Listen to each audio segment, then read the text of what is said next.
আজকে বনশ্রী রান্নাবাটি থেকে একটা নতুন রেসিপি বানাবো, আপনারা দেখতে থাকুন। ছোলা ভিজানো ছিল, কাবলি ছোলা, এটা আমি সেদ্ধ ছিল।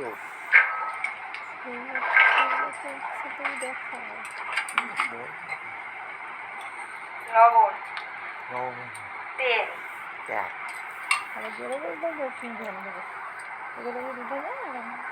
অল্প একটু হলুদ, জল দিলাম, দিয়ে একটু নেড়ে দিলাম। এবার আমি দুটো তিনটে সিটি করে না, ছোলাটা সেদ্ধ হয়ে গেছে, ছোলাটা এবার আমি ওটা ঢেলে রাখলাম।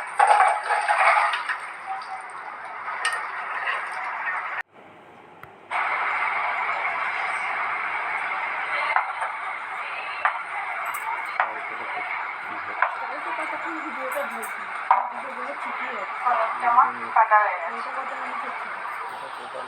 আমি এবার তেলটা দিয়ে দিলাম।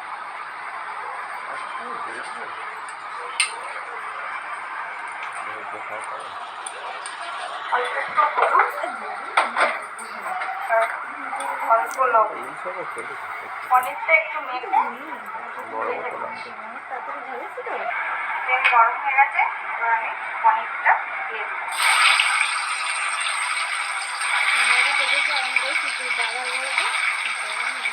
পনিরটা ভাজা নিয়ে আছে, পনিরটা একটু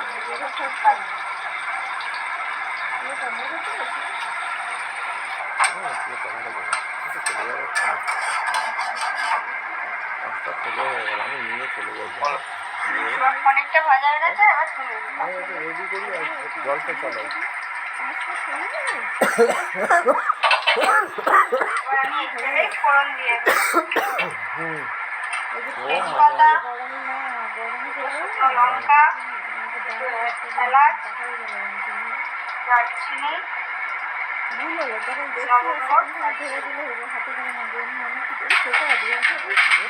ওটাই তো বলছি। আমার হচ্ছে ফোড়নটা হয়ে গেছে, মশলাটা ভাজা। আমি একটু হলুদ দিলাম, কারণ আদা দিলে চারিদিকে তেল ছিটকে যাতে না নোংরা হয়, সেই জন্য আদা দিয়ে আগে একটু হলুদ দিয়ে দিলাম। 1 চামচ মতো আদা বাটা। হলুদটা দেওয়ার কারণে আদাটা চারিদিকে ছিটকাবে না।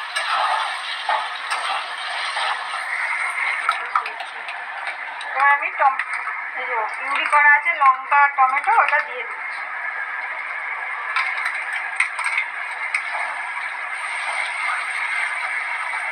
এটা ভালো করে কষাতে হবে যাতে কাঁচা গন্ধটা চলে যায়। দেখুন বন্ধুরা, টমেটো পিউরিটা থেকে তেল ছেড়ে এসে এবার আমি ভিজিয়ে রাখা মশলাটা দিয়ে দিলাম।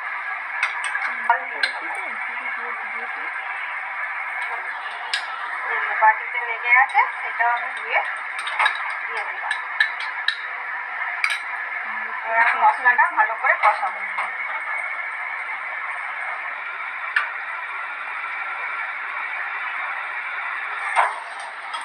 দেখুন বন্ধুরা, আমার মশলাটা থেকে তেল ছেড়ে এসছে। এবার আমি এই যে বেটে রাখা কাজু, কিশমিশ, চালমগজ, পোস্ত বাটাটাও দিয়ে দিলাম। তো আঁচটা কমিয়ে এটা দিয়ে কষাতে হবে মশলাটা।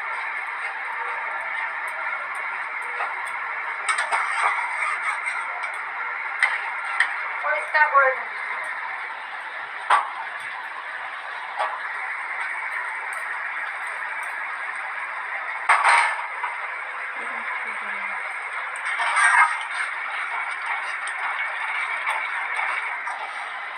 এই দেখুন বন্ধুরা, মশলাটা থেকে এবার তেল ছেড়ে এসেছে। তেলটা ছেড়ে এসছে, যেমন কষানোটা হয়ে গেছে। এবার আমি কাবলি ছোলাটা দিয়ে দেবো, দিয়ে আবার একটু কষে নেবো ভালো করে।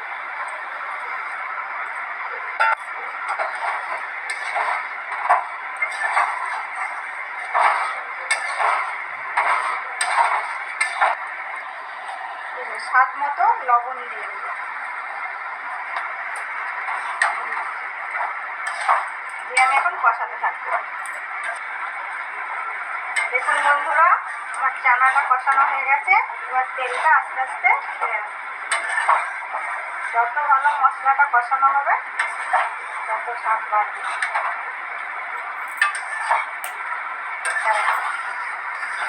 এই দেখুন বন্ধুরা, আমার চানা মশলা কষানো হয়ে গেছে। এবার আমি একটু গরম জল দেবো, আর এই যে চানা সেদ্ধর জলটা ওটাও দিয়ে দিলাম। আর অল্প একটু জল দেবো, গরম জল করা আছে, জলটা আমি অল্প দেবো। গরম জলটা দিয়ে একটু নেড়ে দেবো।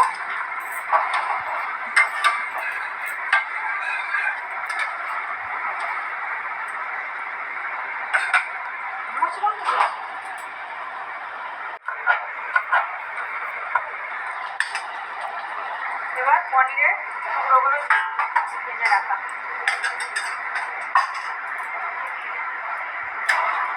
দিয়ে নেড়ে দিই।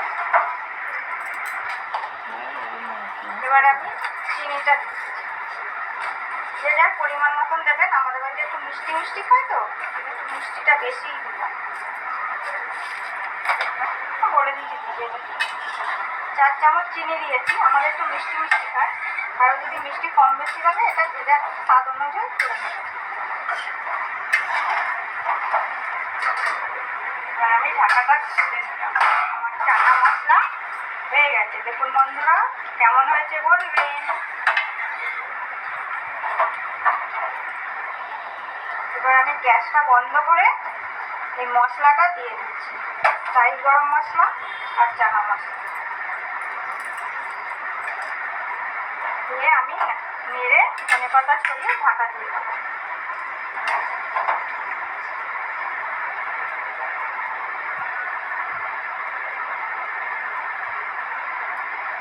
বন্ধুরা বলবেন কিন্তু, ঢাকা দিয়ে রেখে দেবো। আমার চানা মশলা কেমন হয়েছে তো এবার আমি বাটিতে সার্ভ করে দেবো। তুলবো বা